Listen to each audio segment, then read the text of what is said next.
അനിയൻ, അതായത് ഇപ്പോഴത്തെ കാലഘട്ടത്തിലെ പഠിച്ച ആളുകൾക്ക് ശമ്പളം കുറവും, പിന്നെ അത് പഠിക്കാത്ത ആളുകളെന്നല്ല ഞാൻ ഉദ്ദേശിച്ചത്. അതായത് വിദ്യാഭ്യാസം കുറഞ്ഞ് കൈത്തൊഴിൽ പഠിച്ച ആളുകൾക്ക് കൂടുതൽ ശമ്പളവും.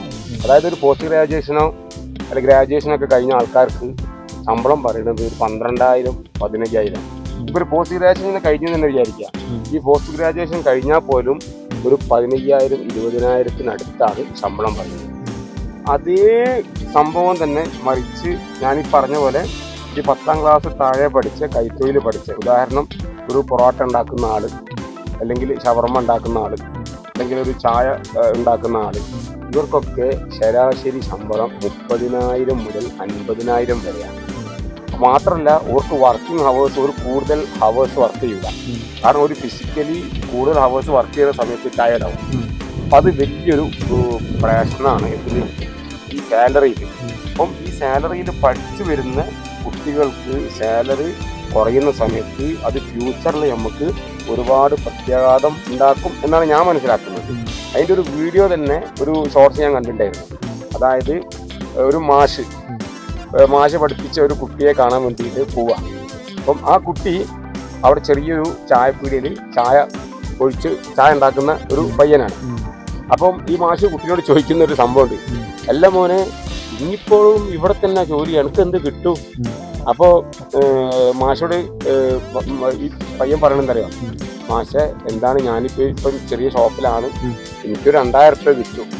അപ്പോൾ ഈ 2,000 രൂപ കിട്ടുമെന്ന് പറയുമ്പം ഈ മാഷ് പറയാണ് കുട്ടീനോട്, അല്ല കുഞ്ഞാ, അപ്പോൾ ഈ 2,000 രൂപയൊക്കെ കിട്ടിയിട്ട് എങ്ങനെയാ ജീവിക്കുക? അപ്പം തന്നെ ഈ പയ്യൻ്റെ ഡയലോഗ് ഉണ്ട്, മാഷെ അത് ദിവസത്തെ കൂലിയാണ് മാഷെ 2,000, മാസം ഒരു 60,000 രൂപ ഉണ്ടാവും. അങ്ങനെ മാഷ പണി നിർത്തിയിട്ട് ചായ അടിക്കാൻ വരാമെന്ന് പറഞ്ഞിട്ട് മാഷി പോവാ. സംഭവം അത് എന്താ പറയുക, കോമഡി ആണെങ്കിൽ പോലും അത് ഇന്നത്തെ സാഹചര്യത്തിൽ എന്താ യാഥാർത്ഥ്യമല്ലേ? അപ്പൊ അതാ ഞാൻ ചോദിക്കുന്നത്. അതായത് പഠിച്ചവർക്കും പഠിക്കാത്തവർക്കും തമ്മിലുള്ള സാലറിയുടെ ഡബിൾ പേയ്മെന്റ് ഇന്ന് ആലോചിച്ച് നോക്കി. ഞാൻ ഈ പറഞ്ഞ പോലെ 4ാം ക്ലാസ്സും കുസ്തിയൊക്കെ പറയുമ്പോ ശരിയാണ്, ജീവിതത്തിന്റെ ചില പ്രശ്നങ്ങൾ അങ്ങനെയൊക്കെയാണ്.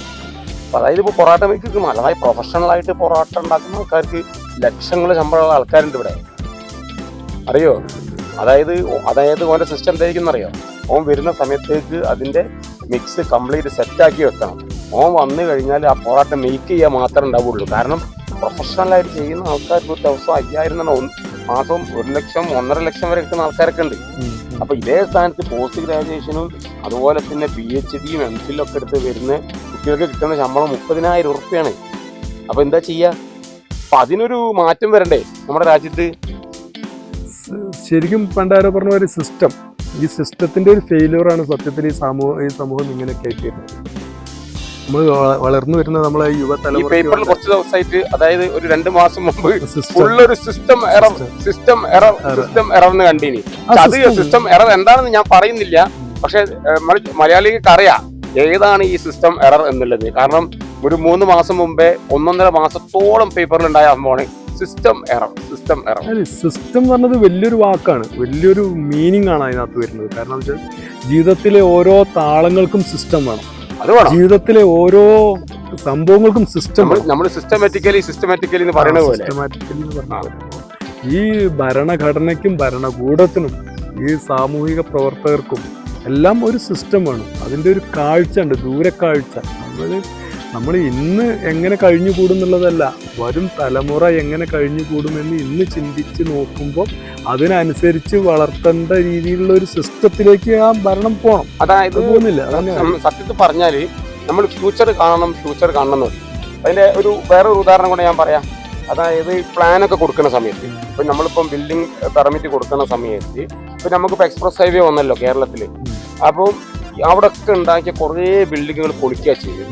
മറിച്ച് ഈ ഒരു കാഴ്ചപ്പാടുണ്ടെങ്കിൽ ഇന്നൊരു ഏരിയയിൽ കൂടെ വരും 100-200 കൊല്ലത്തിൽ ഒരുപാട് മാറ്റങ്ങൾ സംഭവിക്കാനുള്ള സാധ്യത മനസ്സിൽ കണ്ടിട്ട് ഒരു സാഹചര്യം അവിടെ ക്രിയേറ്റ് ചെയ്യുന്ന സമയത്ത് ഒരുപാട് ലാഭം നമുക്കുണ്ടാവും. കാരണം കുത്തിപ്പൊളിക്കൽ ഒഴിവാകും, ബിൽഡിങ് പൊളിക്കൽ ഒഴിവാകും, അങ്ങനെയുള്ള ഒരുപാട് ലാഭങ്ങൾ പല രൂപത്തിലുണ്ടാവും. ഇന്നും നമ്മൾ ഏറ്റവും വളരെ വേദനാജനകമായ ചില സംഭവങ്ങൾ എന്താ വെച്ചാൽ, നമ്മളെ പ്രാദേശിക തലങ്ങളിലുള്ള റോഡുകൾ ടാർ ചെയ്യാൻ ഒരു 10-15 വർഷത്തിന് ശേഷമാണ് ഒന്ന് ടാർ ചെയ്ത് കിട്ടുക. ടാർ ചെയ്തതിന്റെ പിറ്റേ ദിവസം തന്നെ കുത്തിപ്പൊളിക്കുകയാണ്. അതൊരു സിസ്റ്റത്തിന്റെ അഭാവമാണ്, അതൊരു കാഴ്ചപ്പാടിന്റെ അഭാവമാണ്. കാരണം അതിലങ്ങനെ വരണം എന്നുണ്ടെങ്കിൽ 2 ഡിപ്പാർട്ട്മെന്റുകൾ തമ്മിലൊരു കോർഡിനേഷൻ വരാത്തതും, അവർക്കത് അങ്ങനെ പൊളിക്കണം എന്നുണ്ടെങ്കിൽ അത് അതിന്റെ മുൻപ് കാര്യങ്ങൾ ചെയ്തതിന് ശേഷം ടാർ ചെയ്യുക, ഇതൊന്നും ഇല്ലാതെ. അതായത് ചുരുക്കി പറഞ്ഞാൽ ഓരോ ഡിപ്പാർട്ട്മെന്റും ഇന്ന വർക്ക് ചെയ്യുന്നതിന് മുമ്പ് അതോടനുബന്ധിച്ചിട്ട് വരുന്ന ഡിപ്പാർട്ട്മെന്റുകളെ അറിയിച്ചിട്ട് വേണം ചെയ്യാൻ. അങ്ങനെ അങ്ങനത്തെ സമയത്ത് ഒരു നാശനഷ്ടം അവിടെ നമുക്ക് ഒഴിവാക്കാം. തീർച്ചയായിട്ടും എത്രയോ റോഡുകൾ ടാർ ചെയ്ത് പിറ്റേ ദിവസം തന്നെ ഡ്രൈനേജിന് വേണ്ടിയിട്ടോ അല്ലെങ്കിൽ വാട്ടർ അതോറിറ്റിന്റെ. അപ്പൊ എല്ലാ ഇതിൽ വേറെ കാര്യം കൊണ്ട് നമുക്ക് പറയാം, പ്രേക്ഷകർക്ക് ഇപ്പോൾ ഈ ഒരു സബ്ജക്റ്റ് ആയിട്ട് ഒരുപാട് അഭിപ്രായങ്ങൾ ഉണ്ടാവും. അതിന് വിലയേറിയ കമന്റുകളൊക്കെ വരട്ടെ. തീർച്ചയായിട്ടും അങ്ങനത്തെ കമന്റുകളൊക്കെ വന്നു കഴിഞ്ഞാലാണ് നാളെ ഫ്യൂച്ചറിൽ ഡെവലപ്മെന്റ് വരിക. 1000 ആളുകൾ 1000 സജഷൻസ് ഉണ്ടാവും. ഈ സജഷൻസ് ഒക്കെ നമുക്ക് കിട്ടിക്കഴിഞ്ഞാൽ ഇതിൽ നിന്നെല്ലാം സാമ്പിളിംഗ് നടത്തിയിട്ട് നല്ലൊരു ഫ്യൂച്ചർ പ്ലാനിങ് എല്ലാവർക്കും ഉണ്ടാക്കാൻ പറ്റും. അതാണ് വേണ്ടി. അപ്പൊ എന്തായാലും വലിയൊരു മാറ്റം, അതായത് വിദ്യാഭ്യാസവും അതുപോലെ കൈത്തൊഴിലും പഠിച്ച ആളുകൾക്കും 2 ആൾക്കും ശമ്പളം വേണം. അതിന് ഒരേമാതിരി, അതായത് പഠിച്ചവർക്ക് ഞാൻ ഈ പറഞ്ഞ മാതിരി 10,000-15,000 കൊടുക്കുകയും മറ്റവർക്ക് 40,000 50,000 കൊടുക്കുക എന്നൊക്കെ പറയുമ്പോൾ പഠിച്ചവർക്കൊക്കെ ഞാൻ ഒരുപാട് കുട്ടികളായിട്ട് സംസാരിച്ചപ്പോൾ ഉണ്ടായ ഫീൽ എന്താ, എന്തിനാ പഠിച്ചിട്ട് കുട്ടികൾ ചോദിക്കുന്ന ചോദ്യമാണ്. കാരണം ഓപ്പർച്യൂണിറ്റീസ് ഇല്ല, കാരണം കിട്ടുന്ന ജോലിക്ക് പോകാൻ, കാരണം പഠിച്ച ജോലിയല്ല കിട്ടുന്ന ജോലിക്ക് പോവാ. എന്തായാലും ഒരു മാറ്റം നമുക്ക് പ്രതീക്ഷിക്കാം.